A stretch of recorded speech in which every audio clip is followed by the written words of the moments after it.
किसना है, वो किसना है, वो किसना है, किसना है।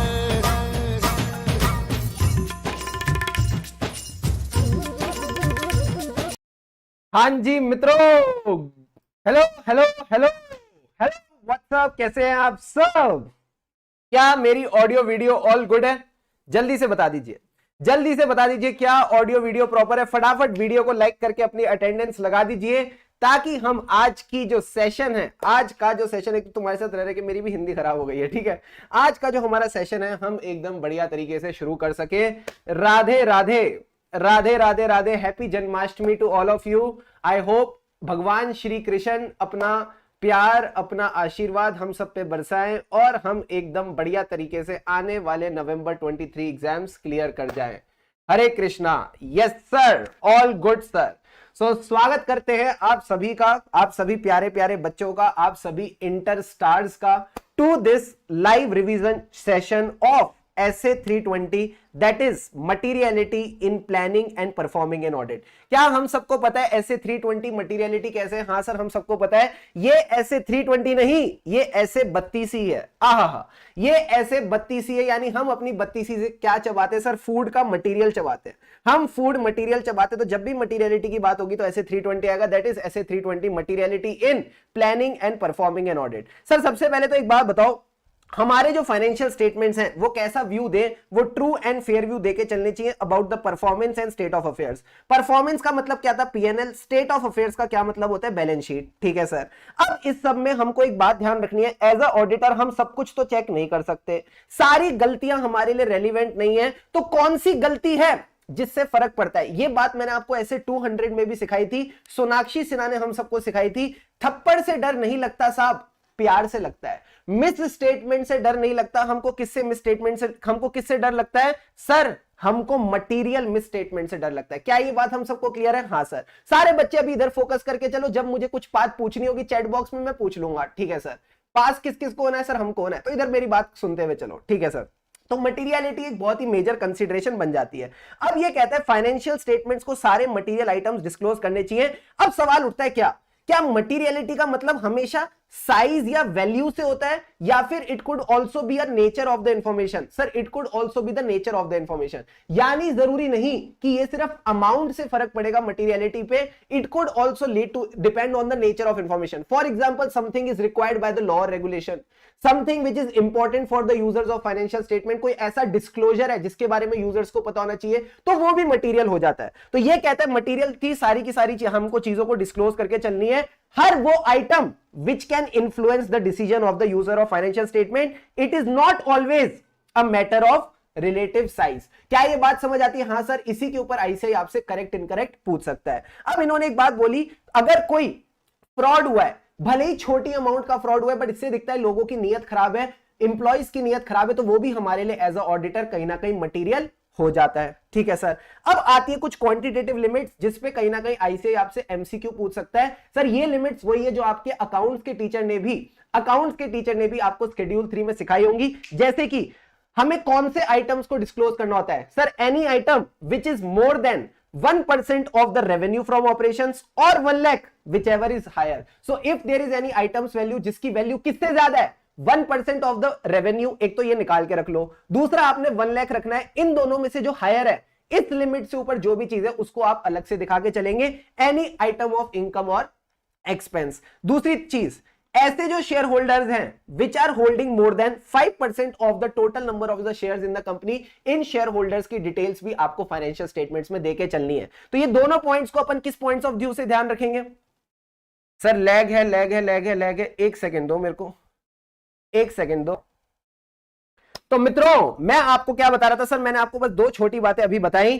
क्या ये मॉनेटरी लिमिट्स वाली चीजें आपने ध्यान रखनी है, इस पे एमसीक्यू आ सकता है। क्या ये बात समझ आती है? हाँ सर ये समझ आती है। अब एक बात बताओ सर, जो मटेरियलिटी है इसको लेके हमारे पास 2 एसेस का रेफरेंस है, essay 320 और essay 450। जो आपका आईसीआई का स्टडी मटेरियल है वो इसकी डिस्कशन तो डिटेल में करता है, बट इसकी नहीं करता। तो essay 450 में बस आपने इतनी सी बात ध्यान रखनी है कि अगर कल को जाके कोई मिस स्टेटमेंट मिल गई तो ये चेक करने के लिए कि वो मटेरियल मिसस्टेटमेंट है कि नहीं, इसके बारे में सारा ज्ञान ऐसे 450 देके चलेगा। क्या ये बात समझ आती है? हाँ सर। अब आ जाओ मोटे मोटे क्वेश्चंस करना स्टार्ट करते हैं। सबसे पहला क्वेश्चन जो ऐसे ही आपको दे देगा, financial reporting frameworks often discuss the concept of materiality in context of preparation and presentation of financial statements comment। तो इस पे आप आंसर क्या लिख के आओगे? तो सर सबसे पहले तो मटेरियलिटी का मतलब लिखेंगे, वो इंफॉर्मेशन मटेरियल है, कम ऑन, वो मिसस्टेटमेंट्स मटेरियल है if they are expected to influence the economic decisions of the users taken on the basis of financial statement.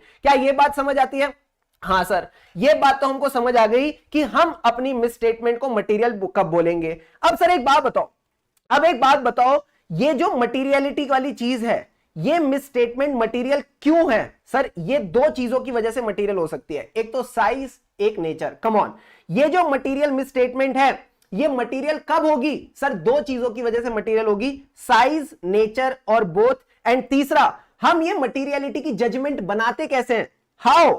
तो पहला हो गया मीनिंग, दूसरा हो गया why are they material? Because of their nature, because of their size और both reasons. क्या ये बात समझ आई? हाँ सर ये बात समझ आ गई। तीसरा आप बताओ, how are you considering a information to be material? Sir वो इंफॉर्मेशन मटेरियल है जो कॉमन फाइनेंशियल इंफॉर्मेशन नीड्स को अफेक्ट करती है। किसको अफेक्ट कर रही है? Common financial information needs. तो उनके बेसिस पे हम उसको मटेरियल बनाते हैं। तो पहले मीनिंग बताओ, मटेरियल मिसस्टेटमेंट क्या होती है? क्या ये बात समझ आई? हाँ सर। अब वो मिसस्टेटमेंट मटेरियल क्यों है? क्योंकि उसकी नेचर वैसी है, उसका साइज वैसा है, या दोनों रीजंस की वजह से। एंड तीसरा, किनको ध्यान में रख के, how are you determining that it is material? Sir we are considering the common financial information needs. बोलो मेरे साथ, we are considering the common financial information needs. क्या ये तीनों पॉइंट्स क्लियर है? जल्दी से सारे बच्चे डन डना डन डन अभी के अभी चैट बॉक्स में DDD are these 3 points clear? क्या तीनों की तीनों बातें दिमाग में गई? फटाफट बताओ, क्या 3 नंबर जेब में आए या नहीं आए? फिर अपन आगे बढ़ते हैं, फटाफट बताओ। क्लियर है boss? Meaning, why, how. Meaning, why, how. Meaning, why, how, इसी से आपका काम बन जाओ। डन डनाडन डन सर। अब सर एक बात बताओ, एज अ ऑडिटर मेरी क्या क्या अजम्पशंस होती है? आरटीपी May 21 में आईसीआई ने पूछा था, जिसके बेसिस पे मैं मटेरियलिटी निकालता हूं। तो मैं क्या अज्यूम करके चल रहा हूं मटेरियलिटी को कंसीडर करते वक्त? सबसे पहले मैं ये मान के चल रहा हूं, जो मेरा यूजर ऑफ फाइनेंशियल स्टेटमेंट है, जो बंदा फाइनेंशियल स्टेटमेंट्स को रीड कर रहा है, जो बंदा फाइनेंशियल स्टेटमेंट्स के बेसिस पे डिसीजन ले रहा है, उसको मेरा बिजनेस का नॉलेज है। जिस एंटिटी का मैं ऑडिट कर रहा हूं उसको उस बिजनेस की नॉलेज है। So he has the knowledge of the business and economic activities of the entity. क्या ये बात समझ आती है? हाँ सर। अब उस बिजनेस का जो फाइनेंशियल स्टेटमेंट है, उसको पता है ये फाइनेंशियल स्टेटमेंट्स मटेरियलिटी के हिसाब से बने हैं। क्या ये बात समझ आती है? हाँ सर। प्लस उसको ये भी पता है कि फाइनेंशियल स्टेटमेंट्स में सर क्या है? फाइनेंशियल स्टेटमेंट्स में दो चीजें हैं, मटेरियलिटी और अनसर्टेनिटी। दो बहनें कौन सी थी जिसकी वजह से फाइनेंशियल स्टेटमेंट की बैंड बचती है? सर एक तो मटेरियलिटी के बेसिस पे बने हैं, दूसरा फाइनेंशियल स्टेटमेंट्स में अनसर्टेनिटी है। ठीक है सर। एंड लास्ट में पूरे फाइनेंशियल स्टेटमेंट्स को देख के सामने वाला यूजर इकोनॉमिक डिसीजन लेगा। सर इकोनॉमिक डिसीजन नहीं, रीजनेबल इकोनॉमिक डिसीजन लेगा। कम ऑन, क्या ये बात समझ आई? कैसे डिसीजन लेगा? रीजनेबल इकोनॉमिक डिसीजन लेगा, यानी उसके डिसीजन सोच समझ के लिए जाएंगे। क्या ये चारों बातें क्लियर है? हाँ सर। पहला उसको धंधे की समझ है, दूसरा उसको फाइनेंशियल स्टेटमेंट की समझ है। फाइनेंशियल स्टेटमेंट की दो बहनें कौन सी थी? Materiality, uncertainty. Come on, materiality, uncertainty, यानी फाइनेंशियल स्टेटमेंट्स की प्रिपरेशन और ऑडिट मटेरियलिटी के हिसाब से हुआ है। फाइनेंशियल स्टेटमेंट्स में जजमेंट इन्वॉल्व है, तो कहीं ना कहीं अनसर्टेनिटी है। And at the end of the day इन सब चीजों को ध्यान में रखते हुए ही और she will take reasonable economic decision. Very good Bhavya, very good Deepak, very good Ankita. यहां 4 नंबर पूरे हो गए। अब क्लियर है बॉस? अब आ जाओ सर, बात करते हैं परफॉर्मेंस मटेरियलिटी की। अब परफॉर्मेंस मटेरियलिटी का कॉन्सेप्ट तो सर बड़ा सिंपल था। हमने मटेरियलिटी रखी 50 करोड़ की। ओ, यानी 50 करोड़ के ऊपर जितनी चीजें होंगी हम इनको चेक करके चलेंगे, और जितनी चीजें इसके नीचे हैं इनको इग्नोर करके चलेंगे। Very good. अब हमको किससे फर्क पड़ता है? मटेरियल मिसस्टेटमेंट से फर्क पड़ता है। ठीक है सर। अब सोचो एक बात, यहां पे एक मिसस्टेटमेंट थी जो कि कितने की थी? 30 करोड़ की। यहां पे एक मिसस्टेटमेंट थी जो 20 करोड़ की थी। यहां एक 10 करोड़ की थी। जैसे ही इनको ऐड किया, ये कितनी हो गई? सर 60 करोड़। ये किसके ऊपर चली गई? मटेरियलिटी के ऊपर। सारे बच्चे बताओ, जुगाड़ के मटेरियलिटी को क्या बोलेंगे? अब हमको मटेरियलिटी को नीचे लेके आना है, तो इस वाली मटेरियलिटी को नीचे लेके आऊं, ऑप्शन नंबर 1 या ऑप्शन नंबर 2, यहां पे कोई जुगाड़ लगाया जाए, यहां पे कोई जुगाड़ लगाया जाए, इस दिक्कत को ठीक करने के लिए जुगाड़ लगाया जाए, जल्दी से चैट बॉक्स में बता दो। वसंता ने सबसे पहले बताया, बाकी बच्चे भी पता नहीं क्या कर रहे हैं। क्या किया जाए, इसे छोड़ दिया जाए या कुछ जुगाड़ किया जाए? दिल्ली वाला जुगाड़ बताओ सारे बच्चे। सर जुगाड़ करेंगे हम। यहां पे एक मटीरियलिटी को लेके आते हैं जो कि 10 करोड़ की हमने सेट कर ली, उसका नाम देते हैं क्या? Performance materiality. उसका नाम देते हैं परफॉर्मेंस मटीरियलिटी। तो यही नाम है, दिस इज अ अमाउंट और amounts set by the auditor less than the materiality of financial statement as a whole to reduce the probability। Sir probability किसकी? जो भी सम होगा अनकरेक्टेड अनडिटेक्टेड मिसस्टेटमेंट का, जो भी सम होगा अनकरेक्टेड अनडिटेक्टेड मिसस्टेटमेंट का, वो क्या होगा सर? वो मटीरियलिटी को क्रॉस कर जाएगा, वो मटीरियलिटी को क्रॉस कर जाएगा। सो दिस इज नथिंग, सारे बच्चे एक बार ये डेफिनेशन मेरे साथ बोलेंगे, अमाउंट और amounts set by the auditor at less than the materiality for financial statement as a whole. Sir to reduce the risk, कहीं ना कहीं हम रिड्यूस कर रहे हैं रिस्क को, प्रोबेबिलिटी को, कि aggregate of uncorrected undetected misstatement can exceed the materiality of financial statement as a whole. क्या ये बात समझ आई? हाँ सर हमको ये बात समझ आई। अच्छा एक बात और बताओ, क्या कई बार ऐसा होता है कि किसी बैलेंस शीट आइटम या पीएनएल आइटम के लिए मैं लोअर मटीरियलिटी निकाल लूं? हाँ सर ऐसा हो सकता है। तो क्या जब मटीरियलिटी नीचे जाएगी, जब मटीरियलिटी नीचे जाएगी तो परफॉर्मेंस मटीरियलिटी भी नीचे जाएगी? द आंसर इज यस, ऐसा हो सकता है। So this we have already discussed in the class. And last topic of materiality is benchmark. Sir benchmark क्या है? आपने कभी सोचा मटीरियलिटी निकलती कैसे? हमारी क्लास की शुरुआत ही यहीं से हुई थी। हमने क्या किया था सर? रिलायंस के फाइनेंशियल स्टेटमेंट्स का रेवेन्यू उठा लिया था। उस रेवेन्यू पे 5% मल्टीप्लाई करके हमने बोला था कि जो भी रेवेन्यू है ये 5% ऊपर नीचे चल जाएगा, 5% ऊपर नीचे चल जाएगा। यानी अगर 5% से ज्यादा का डिफरेंस आ गया तो ये हमारे लिए मटेरियल हो जाएगा, ये हमारे डिसीजन को अफेक्ट कर जाएगा। तो रेवेन्यू क्या है सर? रेवेन्यू बेंचमार्क है। रेवेन्यू क्या है? रेवेन्यू बेंचमार्क है। तो ये कह रहा है कि आपने एक बेंचमार्क चुनना है जो कि आपकी प्रोफेशनल जजमेंट के ऊपर बेस्ड होगा। उस बेंचमार्क पे क्या करोगे? एक परसेंटेज अप्लाई करोगे। A percentage is often applied to the benchmark as a starting point of determining the materiality. अब एक बात सोच के बताओ, अब एक बात सोच के बताओ, ये जो बेंचमार्क है, ये जो बेंचमार्क है, ये हमने निकाला कैसे था? सारे के सारे बच्चे जल्दी से बताओ, ये पांचों के पांचों पॉइंट्स कैसे याद आएंगे एग्जाम हॉल में? रिलायंस के फाइनेंशियल स्टेटमेंट्स, रिलायंस के फाइनेंशियल स्टेटमेंट्स, यानी हमको किसका बेंचमार्क निकालना है सर? रिलायंस के फाइनेंशियल स्टेटमेंट का, जो पूरा हमारा एग्जांपल था। रिलायंस के फाइनेंशियल स्टेटमेंट मतलब elements of the financial statement. उसमें हमारा फोकस किस पे रहता है? Items on which the users attention is tend to be focused upon. मैंने कहा वेरी गुड। फोकस किस पे रहता है? मोटा भाई। मोटा भाई क्या है? ओनर है। तो ownership structure of the entity and the way it is financed. अब मोटा भाई की लाइफ साइकिल की दिक्कत आ गई थी, मोटा भाई बीमार पड़ गए, तो शेयर में क्या आ गई? वोलेटिलिटी। शेयर में क्या आ गई? वोलेटिलिटी। तो अगले पॉइंट्स क्या थे sir? Nature of the entity, where the entity is in its life cycle, and last point was volatility of the benchmark. क्या यहां तक सारे पॉइंट्स क्लियर है? हां सर, सारे के सारे पॉइंट्स डन डनाडन डन। अब आईसे आपसे एमसीक्यू में क्या पूछता है? What can be the different types of benchmark? मैं कहता हूं पीएनएल का आइटम भी हो सकता है, बैलेंस शीट का आइटम भी। कम ऑन, पीएनएल का आइटम भी हो सकता है, बैलेंस शीट का आइटम भी। यानी आप इसमें इनकम्स उठा लो, प्रॉफिट बिफोर टैक्स या टोटल रेवेन्यू। अच्छा एक बात बताओ, प्रॉफिट बिफोर टैक्स और टोटल रेवेन्यू में क्या फर्क है? मतलब फाइनेंशियल मैनेजमेंट वाइज नहीं पूछ रहा, क्यों हम टोटल रेवेन्यू लेंगे, क्यों प्रॉफिट बिफोर टैक्स? अगर तो ये प्रॉफिट मेकिंग एंटिटी है तो प्रॉफिट बिफोर टैक्स, अगर ये लॉस मेकिंग एंटिटी है जैसे कि स्टार्टअप्स, ठीक है, जैसे कि स्टार्टअप्स, ये सीए फाइनल लेवल पे पूछते हैं बट फिर भी इंटर में भी पूछ सकते हैं, जैसे कि स्टार्टअप्स, तो क्या उठाएंगे? टोटल रेवेन्यू उठाएंगे। इसी तरह आप ग्रॉस प्रॉफिट भी उठा सकते हो और टोटल एक्सपेंसेस भी उठा सकते हो।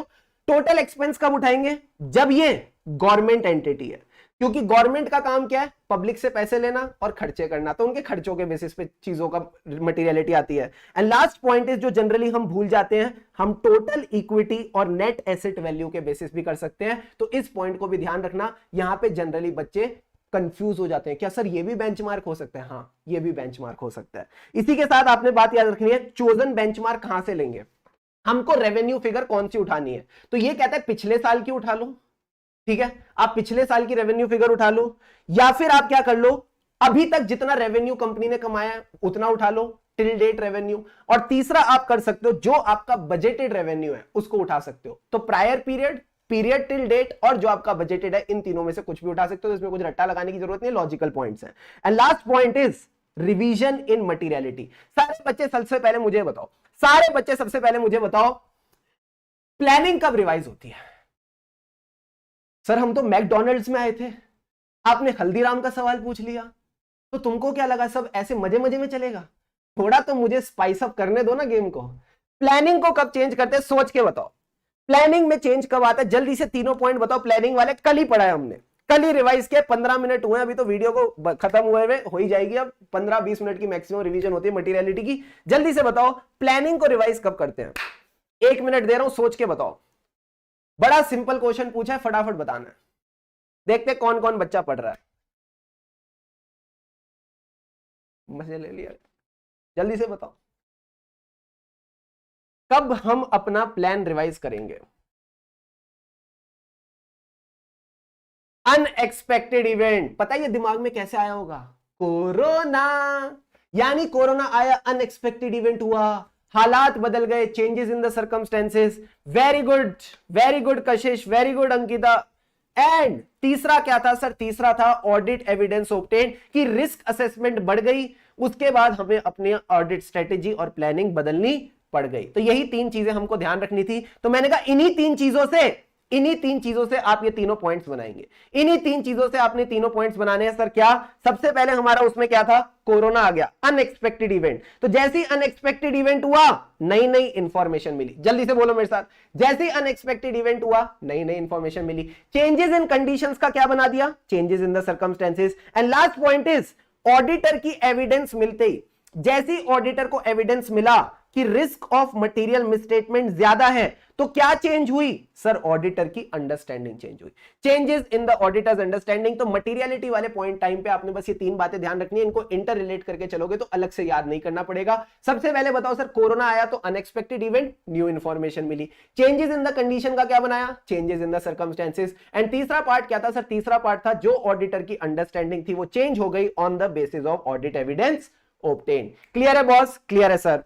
दूसरी चीज मैंने आपको जब बताई थी, जब भी हम ऑडिट स्टार्ट करते हैं तो मटेरियलिटी किसके बेसिस पे निकालते हैं? Draft financial statements. But actual financial statements अलग हो सकते हैं। हाँ सर, तो एक्चुअल फाइनेंशियल स्टेटमेंट्स अगर अलग होंगे तो मटेरियलिटी चेंज होगी। अच्छा, अगर मटेरियलिटी नीचे जाएगी तो क्या परफॉर्मेंस मटेरियलिटी भी नीचे जाएगी? The answer is yes. तो इन्होंने यही बात बोली, if you are determining a lower materiality for financial statement as a whole, तो फिर आपको परफॉर्मेंस मटेरियलिटी भी नीचे लानी पड़ेगी। तो मैं आपको बस इतना बताना चाहता हूं, आप बहुत अच्छे हो, ठीक है? आप बहुत अच्छे हो, आप बहुत ही प्यारे बच्चे हो, क्योंकि आप मेरे बच्चे हो, ठीक है? मेरे मतलब मेरे स्टूडेंट हो, राइट? एंड मैं बस आपको इतना कहना चाहूंगा, इसी तरह मन लगा के पढ़ते रहो, क्योंकि अब वक्त ज्यादा है नहीं। सर किस सेंस में? एग्जाम्स आने वाले हैं, राइट? तो अब कहीं ना कहीं एग्जाम्स आने वाले हैं, प्लीज मन लगा के पढ़ो, ठीक है? बिकॉज मेरे सीनियर्स हमेशा कहा करते थे कि अभी तक कितना भी पढ़ाओ उससे फर्क नहीं पड़ता, ठीक है? आज की डेट में जो अपने घोड़े दौड़ा लेगा वो रेस जीत जाएगा, ठीक है? सो लास्ट हमारे पास 1.5 मंथ्स रह गया है। Just give your best, just give your 100%, 200% झोंक दो अपने आप को और क्लियर करो यार। सीए फाइनल में मिलते हैं आपके साथ, धूम मचा देंगे फाइनल में, चार्टर्ड अकाउंटेंट बन जाएंगे। बट उसके लिए ना आपको ये इंटर वाला एग्जाम क्लियर करना पड़ेगा। करोगे? करेंगे सर। तो that's all for right now, अभी के लिए इतना ही। A very very happy Janmashtami to all of you. यूं ही कृष्ण कन्हैया की तरह खुशी खुशी, जॉयफुल तरीके से, नटखट तरीके से बदमाशी कर करके पढ़ते रहो, आगे बढ़ते रहो और फिर मंजिल मिल जाएगी, ठीक है? सो यूं ही खुशी से पढ़ेंगे तभी आगे बढ़ेंगे। अभी तक जिस बदमाश ने वीडियो को लाइक नहीं किया तो जल्दी से वीडियो को लाइक कर दो, और चैनल सब्सक्राइब नहीं किया तो उसको सब्सक्राइब कर दो। मिलते हैं आपसे नई वीडियोस में, ठीक है? Till then take care, have an awesome day ahead. हमें राही ऑडिट के फिर मिलेंगे, चलते चलते एंजॉय करो।